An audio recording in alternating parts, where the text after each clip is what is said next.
더 나아가서는 유라시아 세계 속에서 우리를 찾아야 된다는 겁니다. 이게 문명이죠. 그러니까 문명에 대한 이해가 없이 안녕하세요. 윤명철 교수의 역사대학입니다. 2022년 단기 4355년 10월 4일입니다. 제목은 이렇습니다. 한민족 문화의 원자화와 문명 모델 탐구. 어떻습니까? 제목이 그럴듯하죠. 사실 이 논문은 제가 3년, 4년 전에 몇 개 학회에서 발표한 내용들입니다. 그런데 새삼 오늘 들고 나온 이유는 이렇습니다. 최근에 한국에 있는 어떤 학자로부터 연락을 받았습니다. 한국에서 대표적인 학회에서 문명을 주제로 학술 세미나가 있었다고 합니다. 그 소식을 듣는 순간 굉장히 가슴이 뛰었어요. 아, 이제 우리 학교도 문명이란 거시적 담론을 다루는구나. 때늦은 감이 있죠. 그럼에도 불구하고 한쪽에서는 조금 우려스러운 부분이 있어서 아무래도 강의를 해야겠다 싶었습니다. 어디나 전문가가 있듯이 역사학계도 전문가들이 있죠. 전문가들이 학문적 이론을 전개하기 위해서는 그 개념에 대해서 명확한 규정이 있어야 됩니다. 그리고 학계가 어느 정도 공감대를 형성해야 되고요. 그래야지 논쟁이 벌어질 수가 있고 거기서 흔히 말하는 통설 또는 정설이 나올 수가 있습니다. 뿐만이 아니라 모든 학자들은 자기 나름대로 어떤 부분에 관해서는 자기 이론을 명확히 확립해야 되거든요. 그렇다면 학계 차원에서 문명이란 무엇인가에 대한 큰 세미나가 한번 있어야 되는 겁니다. 저로서는 아쉽게 생각하죠. 개인적으로 성격상 문명에 대한 관심이 많기 때문에 새로운 문명론도 제기하고 그리고 사회과학과 연관시켜가면서도 몇 편의 논문들을 발표했고 그리고 고조선 문명권과 해륙활동이라는 이 책은 앞부분이 주로 문명의 이론으로 되어 있습니다. 그래서 오늘 강의는 이런 이론들을 바탕으로 해서 문명이란 무엇인가 일단 통설과 함께 고조선 문명권을 해석하기 위한 저의 이론들을 소개할 예정입니다. 다시 한번 말씀드리지만 기분이 좋죠. 한민족 문화의 원자화와 문명 모델 탐구. 벌써 나오지 않습니까? 자아 중에서도 원자아, 프로토자아라는 것을 제가 설정을 한 것이죠. 그리고 문명의 모델, 그러니까 문명이 있을 수 있다. 그러니까 그런 모델을 탐구하는 것이다죠. 실질적으로 저는 그게 가능하다고 봅니다. 최근의 경향들은 빅 히스토리란 말도 있어요. 즉 거시사란 말이죠. 그래서 현재 인류 역사를 규명하기 위해서는 빅뱅부터 시작하는 학자들도 있습니다. 그러니까 이거는 말 그대로 굉장히 거시적으로 보는 건데 우리는 그렇게 보진 못하더라도 적어도 청동시대 아니면 신석시대까지는 올라가서 큰 틀 속에서 봐야 되는 것이죠. 공간적으로도 한반도 아니면 기껏해 남만주 아니죠. 동아시아 전체 제가 설정하는 해륙적 동아지중해 더 나아가서는 유라시아 세계 속에서 우리를 찾아야 된다는 겁니다. 이게 문명이죠. 그러니까 문명에 대한 이해가 없이 한국 역사에서 문명을 얘기한다는 것은 학문적으로 결핍이 된 것이 있습니다. 그리고 한국의 지성계들이 이해하는 문명이란 것은 100년 전 이전에 성립됐던 4대 문명의 근거인 것이거든요. 지금은 그런 시대가 오래전에 지났어요. 그래서 그동안에 있었던 문명이론의 변천 과정을 짧게만 말씀드리겠습니다. 그리고 지금 현재 인류는 19세기 이후에 만들어졌던 제국주의 중심 또는 강대국 중심 또는 흔히 말하는 서구 선진사회 중심으로 설정된 문명 개념을 적용하지 않는다는 겁니다. 이해하십시오. 또 한 가지가 있습니다. 한국은 특히 문명에 대한 자신감이 없었습니다. 우리는 중국 문명이란 것이 있었지, 즉 황하 문명만을 생각하는 거죠. 설마 우리가 문명의 범죄에 들어갈 수가 있을까? 이런 자신감의 부족도 있고요. 그러다 보니까 관심이 없었던 겁니다.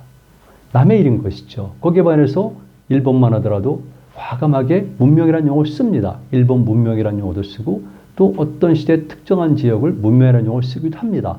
그런데 우리만 못했습니다. 왜 그렇습니까? 저는 이해할 수가 없어요. 문명이 있었다고 정하지 못하지만 그 가능성을 탐색하는 것은 당연히 역사학자들 또는 문명론자들의 의무이거든요. 근데 그런 걸 못했어요.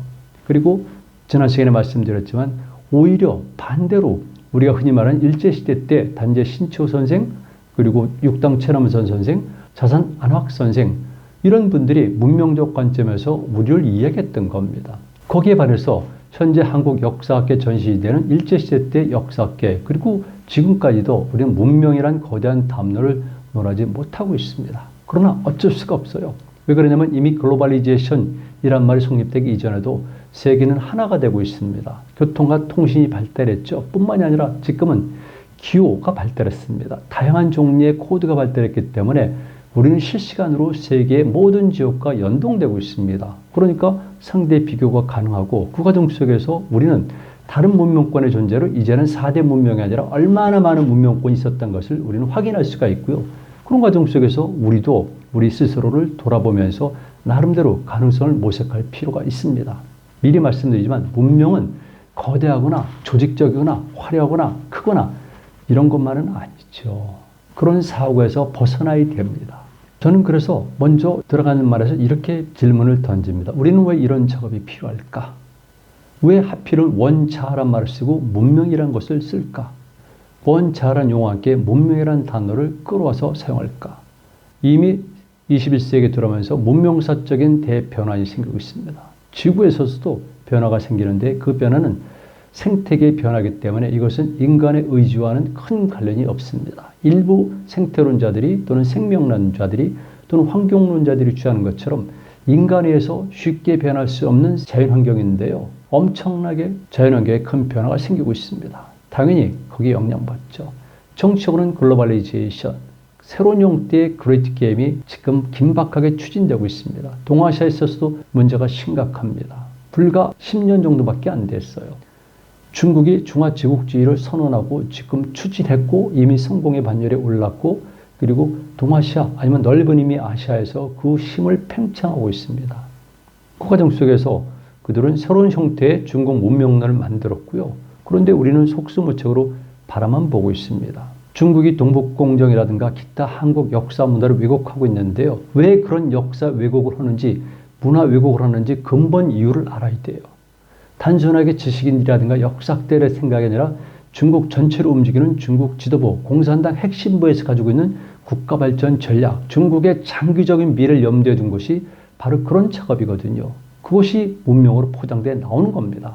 그런데 우리는 그런 걸 모르고 일희일비하면서 실질적으로 문명에 대한 아니면 세계 질서에 대한 치밀한 고구가 없이 즉흥적 대응만 하면은 중국을 이겨낼 수가 없죠.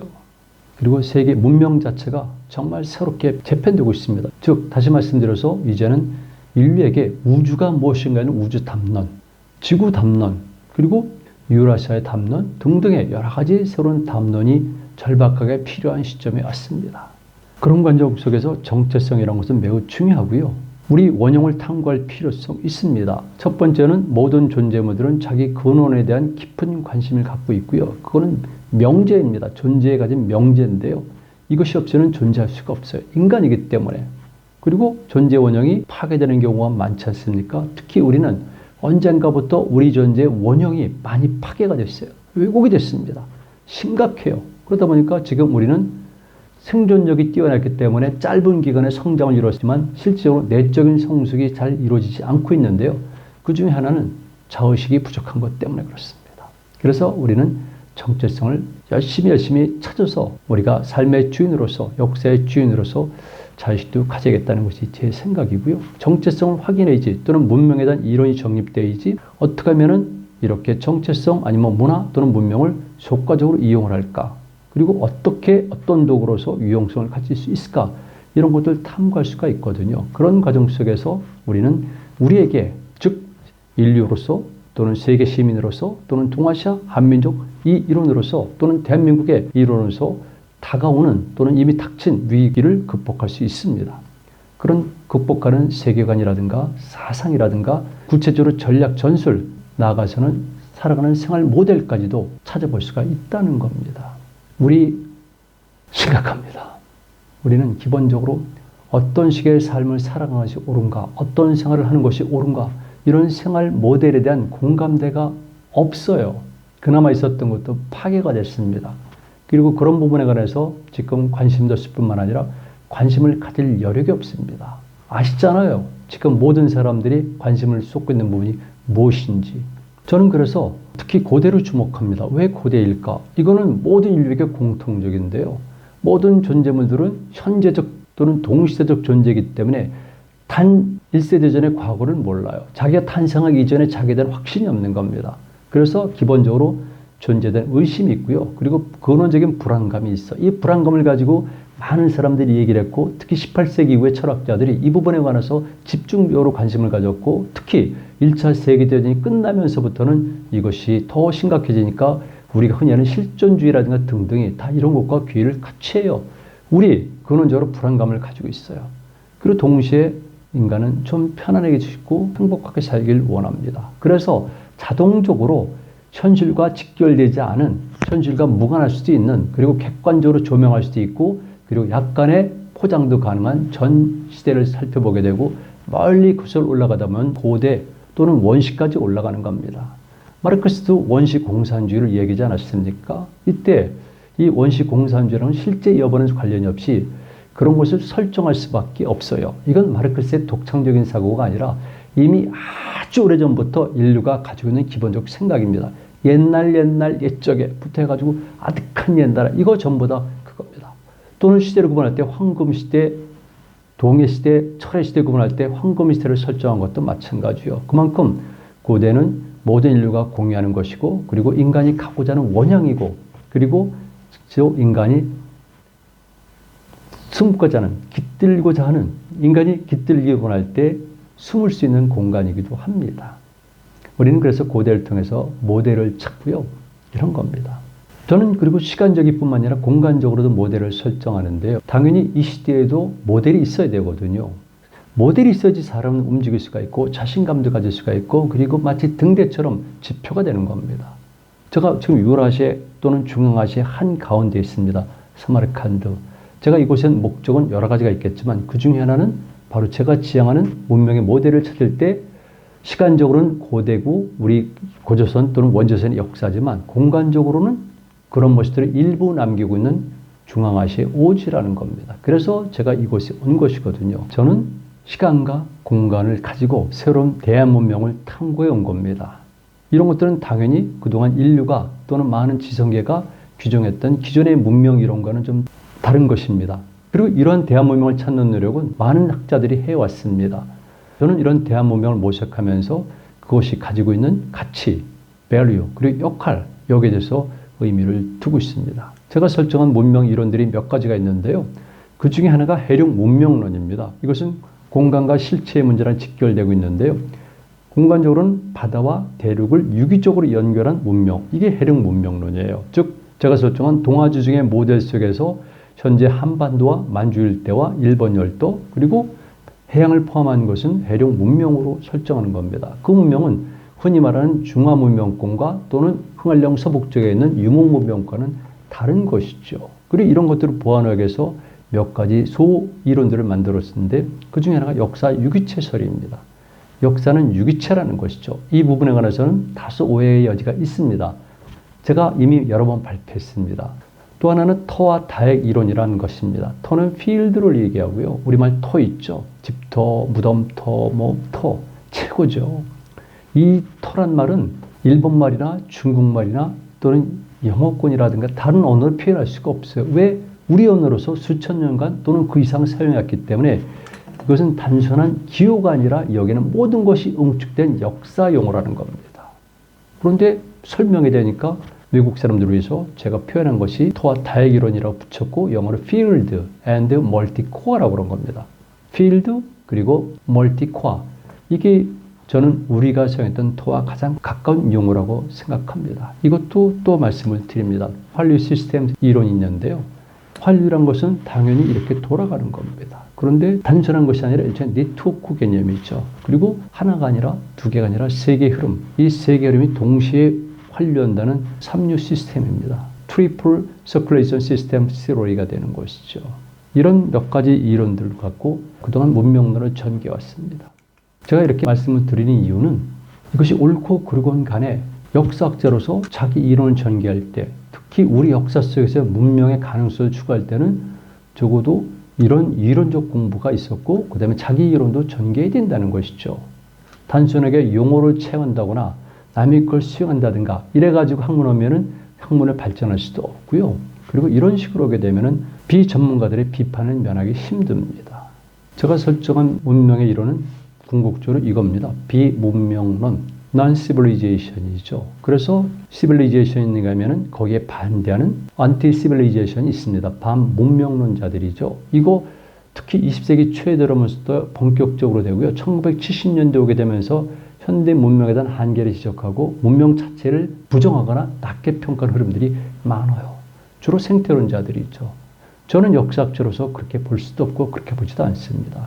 현재 우리가 당면한 이런 상황은 인류가 그때그때 주어진 한계를 극복한 결과라고 보기 때문에 옳건 그르건 간에 아름답건 아니면 추하건 아니면 밝게 빛나건 아니면 어두운 그림자가 드리건 간에 저는 그것이 우리의 것이라고 봅니다.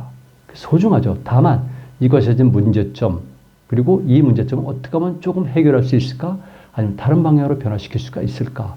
이런 것들이 필요하다고 봅니다. 그래서 긍정도 완전한 부정도 아닌 양쪽을 비판하고 배척하는 것이 아니라 끌어안는 수렴하는 이런 비라는 불교용어를 차용하면서 제가 비문명론이라고 주장한 것이고요.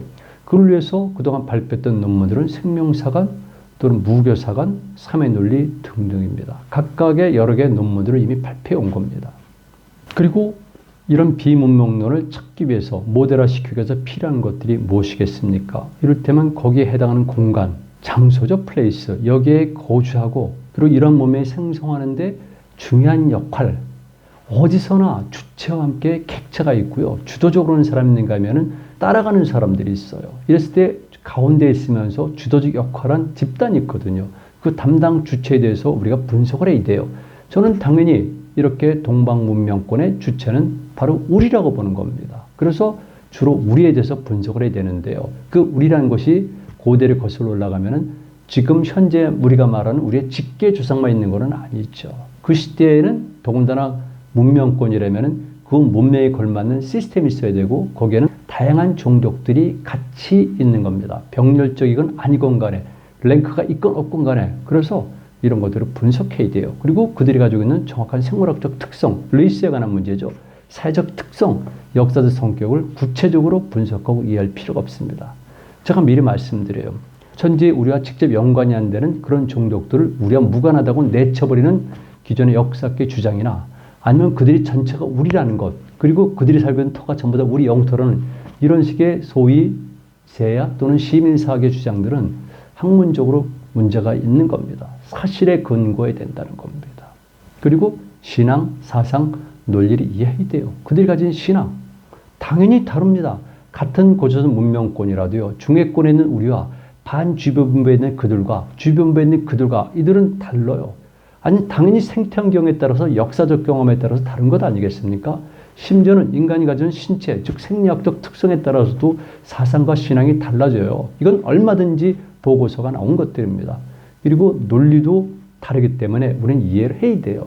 고조선 문명권을 설정하고 그들이 우리와 얼마나 가까운 것을 설명하려면 그들이 가지고 있는 이런 신앙과 사상과 논리를 분석하고 비판해가면서 우리의 연관성을 추출해야지만 설득력이 있다는 겁니다. 그런 것 없이 목소리만 높이면 그건 학문이 아니라 프로파간다, 선언이죠. 이런 것들이 습관화되면 사회는 점점 파시스트화가 될 수밖에 없습니다. 조금 더 구체화시켜 보도록 하죠. 그럼 제가 설정한 유라시아 문명 또는 동방 문명 또는 한민족의 사상 내지는 문명을 어떤 관점에서 봐야 될까? 본질에 정확해야겠죠. 그리고 또 하나는 저는 중요시 여겨요. 현재와 미래에 어떤 가치와 유용성이 있을까? 어떤 역할을 할까? 이게 중요한 것이죠. 그런데 문명이라는 용어를 보니까 근대 산업사 이후, 즉 18세기 이후 전개된 세계 질서와 가정에서 적용된 세계관의 산물이라는 겁니다. 즉 서구 중심 세계관이라는 거죠. 그들의 입장에서 그들의 연구 성과와 경험을 토대로 해서 설정을 한 겁니다. 그러다 보니까 자신들과 무관한 것들은 문명이 될 수가 없다는 것이죠. 다분히 이거는 정치나 경제에서 승자 중심의 산물이에요. 그 승자라는 것은 현재 있었던 그들의 입장의 승자라는 거죠. 그리고 그들과 연관성 있는 그런 과거의 문명을 설정한 것이죠. 그러나 그들이 몰랐던 문명이 얼마나 많습니까? 나중에 말씀드립니다. 그리고 여기에는 철저하게 조직력, 그리고 무장력이죠. 군사를 정말은 무장력, 그리고 철저하게 고등종교나 아니면 학문에 입각한 논리력 이런 것들이 뒷받침돼야 돼요. 그리고 경제력은 당연한 것이겠지만 문명과 문화의 차이점이 있죠. 다음 시간에 말씀드리겠지만 여러 가지가 있지만 그 중에 하나는 바로 문명이라는 것은 단순하게 문화만이 아니라 실질적인 생활과 직결된 것 여기에 중요한 것이 바로 기술력이거든요. 그래서 우리가 흔히 말하는 4대 문명권 아니면 또 다른 문명권들을 보면은 그들이 발전하는 중요한 원인 중에 하나가 바로 기술력을 구비했다는 겁니다. 새로운 기술력을 가졌을 때 그들은 갑자기 성장하고 또 그 성장한 핵을 중심으로 해서 문명이 발생하게 되는 것이죠. 이런 것들이 구비된 것을 일반적으로 문명이라고 설정했는데 꼭 그렇진 않다는 겁니다. 그래서 이미 문명의 초창기부터 그런 문명을 지향하지 않은 또는 지향할 수 없는 또 다른 공간과 또 다른 종족들이 나름대로 삶의 형태를 유지해왔고 또 그들도 거기에 의미를 부여했는데 그것들도 문명이라고 보자는 견해들이 최근에 많이 나오고 있는 겁니다. 이 문명은 철저하게 정치, 경제, 군사, 기술 이렇게 승자 중심의 또는 현상 중심의 것이 아니라 일단 본질을 소중히 여기고요. 그리고 과정을 소중히 여기는 겁니다. 그래서 조화, 협력이라든가 그리고 상대 존재와는 평화 그리고 교류 이런 식의 결과적으로 우리가 지금 즐겨 사용하고 싶어하는 공존과 상생의 논리를 추구한 문명도 있다는 겁니다.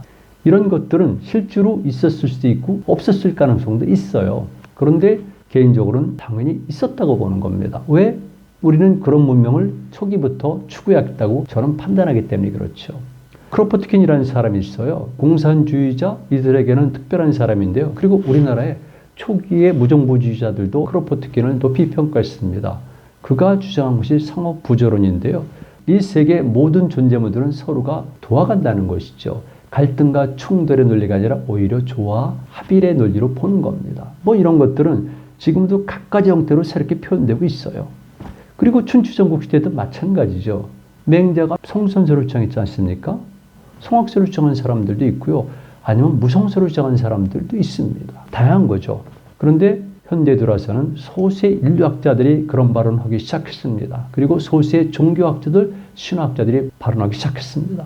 이들은 19세기 들어오면서부터 많이 나타나고요. 특히 19세기 말 20세기 초에 들어오게 되면 이제는 단순하게 종교라든가 신학이라든가 인류학이라든가 이런 인문과학 계통이 아니라 자연과학에 종사하는 사람들도 이런 생각을 하고 이런 이론들을 만들어서 발표를 하게 되는 겁니다. 이게 바로 생태론자를 비롯해서 현대 물리학의 표시가 되는 아인슈타인이라든가 아니면 보어라든가 그리고 일종의 생리학자들도 있죠. 이런 것들이 발달되면서 본격적으로 20세기 초에 생태론자들이 등장하는데 아직은 역사상에서 큰 힘을 발휘하지 못하지만 1970년대에 오면서 이런 사람들이 본격적으로 역사 무대에 등장하고 힘을 구사하면서 어떤 면에서는 지금 엄청난 파급력을 갖고 있죠. 그리고 일부 인권운동자들도 이런 관점으로 보고 있습니다. 실질적으로 우리가 보수와 진보 그랬을 경우에요. 이것이 바로 진보라는 겁니다. 한국 사람들은 지금 보수와 진보에 대해서 오해를 하고 있습니다. 물론 진보라는 용어에 해당하는 것이 마르크스주의자들에 의해서 처음 사용된 것은 분명합니다. 그러나 진보가 가지는 기본적인 개념이 있거든요. 프로그레시브. 그리고 우리도 당연히 진보에 대한 개념은 있었던 겁니다. 그래서 저는 개인적으로 이미 1988년도쯤 역사는 진보하는가라는 책을 써서 진보의 개념과 용례를 다시 설정하고 그리고 우리 역사를 그런 관점에서 해석한 책이 있습니다. 그런데 아직까지도 한국은 보수와 진보에 대한 정확한 개념, 사적 함의가 없이 정치 논리로 파악하고 있습니다. 그래서 한쪽은 보수 세력, 한쪽은 진보 세력. 굳이 따지게 되면은 진보 세력들은 좌, 그리고 보수 세력들은 우. 그리고 놀라운 것은 여기에 도덕적 기준을 적용시켰다는 겁니다. 그래서 진보는 선이고 보수는 악이다. 이런 것들이 족자는 기간 동안 팽배해 왔었어요. 그건 잘못된 겁니다. 보수와 진보는 선악의 기준, 도덕과는 무관한 겁니다. 사물을 바라보는 관점이 새롭거나 그리고 운동을 할 때 운동성의 힘의 방향에 따라서 설정하는 것이 보수와 진보인데 한국은 이런 면에서 볼 때 지적으로 정말 문제가 있는 것이죠. 제가 분명히 말씀드려 제 강의를 듣는 사회학자들인가 정치학자들 또는 역사학자들 좀 생각해 보시고요. 얼마든지 반론을 제기해도 좋습니다. 저는 그래서 제3의 문명론을 주장을 해요. 흔한 얘기죠. 제3이란 말은 누구나 사용하기 좋아합니다. 1도 아니고 2도 아니고 3. 이랬을 때 1과 2의 합으로 제3과 아니면 1과 2를 넘어오는 3은 의미가 다르지만 일단 기본적으로 제3이란 말이 많이 쓰여지고 있어요. 제3세계란 말도 사용되지 않았습니까? 미국과 소련을 중심으로 해서 양대 세력이 갈등, 투쟁, 충돌을 벌이고 있을 때 중국을 중심으로 해서 일부 세력들이 제3세계론을 주장했죠. 그래서 많은 사람들이, 많은 지성인들이 거기에 동조했던 겁니다. 그리고 또 이런 것도 있네요. 알빈 터플러가 제3의 물결이란 책을 써서 엄청나게 히트를 쳤죠. 그 사람 그걸로 떴어요. 그래서 한국도 여러 번 왔습니다. 왜? 한국의 정부가 한국의 지식인들이 엄청난 강연료를 줬으니까. 그리고 제3의 길이란 것도 또 얼마 전에 유행을 했어요. 안소니 기본스가 주장한 것이죠. 그러나 이 제3의 길이란 것, 제3의 개념은 적어도 2000년 전부터는 흔히 사용됐던 개념입니다. 그래서 그냥 저도 제3의 문명론이라는 말을 쓰고 있는데 수리라는 의미에서 제3이라는 말을 썼지만 내용은 다를 수가 있죠. 그래서 저는 우리 한민족의 고대 문화, 그리고 동아시아 문명, 동방 문명이죠. 그리고 유라시아 문명은 우리가 흔히 얘기하는 19세기에 본격화된 고전적 문명 개념과는 차이가 있다. 그리고 동시에 그 나름대로 고유성을 가지고 있고요. 그리고 의미가 있어요. 그리고 그 양대 문명이 갖지 못한 가치를 지닌 문명으로 판단하고요. 이런 것들은 21세기 현대 문명이 가지는 한계, 반드시 극복해야만 되는 어떤 일정한 부분에 조금 도움을 줄 수 있는 문명이라고 보는 겁니다. 그래서 제가 이런 부분에 애정을 갖고 문명론을 발표해왔고 오늘 그 중에 일부를 여러분들에게 말씀드린 겁니다. 다음 시간에는 문명이란 무엇인가에 대해서 말씀을 드리는데 문명의 개념과 문명의 이론, 그를 위해서는 당연히 그동안 있었던 문명을 일부 소개하고 그리고 그런 주장이 나오게 된 배경, 그뿐만이 아니라 이제 새롭게 등장해온 문명 이론들 그리고 문명 이론가들을 제가 소개합니다. 그리고 그것이 끝난 다음에는 본격적으로 고지서 문명권을 분석해 들어가겠습니다. 너와 난 하늘의 아들 5마리 용이 끄는 황금마차 타고 내려온